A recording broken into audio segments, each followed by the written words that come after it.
আমি 96 বইমেলাতে আমি অংশগ্রহণ করি। তখন কবি আসাদ চৌধুরী ছিলেন আরকি।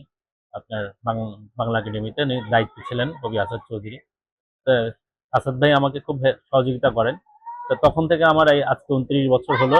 এই বছর গেলে 29 বছর হবে প্রায়। আমি বইমেলাতে অংশগ্রহণ করছি। কিন্তু এই জেদ করি শুধু বইমেলাতেই আমি বই নিয়ে বসি। বলে আমি নিজে একজন ডিজাইনার।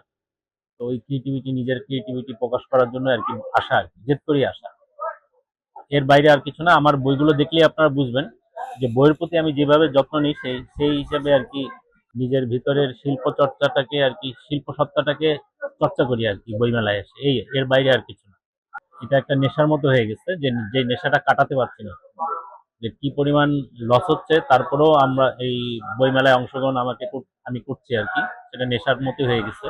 কিন্তু তারপরেও হয় না এরকম না। আমাদের নতুনদের বই বের হয় তার মধ্যে বাচ্চাদের বই ভালো বিক্রি হয়। এবছরে একটা আসতেছে কাজল শরীফের, ওনার আরো অনেক বই আছে, ব্যাং, তারপরে গিয়ে টিকি টিকি ট্যাম্বো, তারপরে এই বাঘু বাচ্চা, এগুলো খুব ভালো চলে। আরেকটা আসতেছে বালচি, এটা ব্যাং নিয়ে একটা গল্প, খুব বাচ্চাদের খুবই মজার একটা বই। আর সবচেয়ে বেশি চলে যে আমাদের এই যে ধ্রুপদের উপন্যাসগুলো, এই উপন্যাসগুলো বিক্রি করে আমাদের মেলার খরচটা উঠে আসে।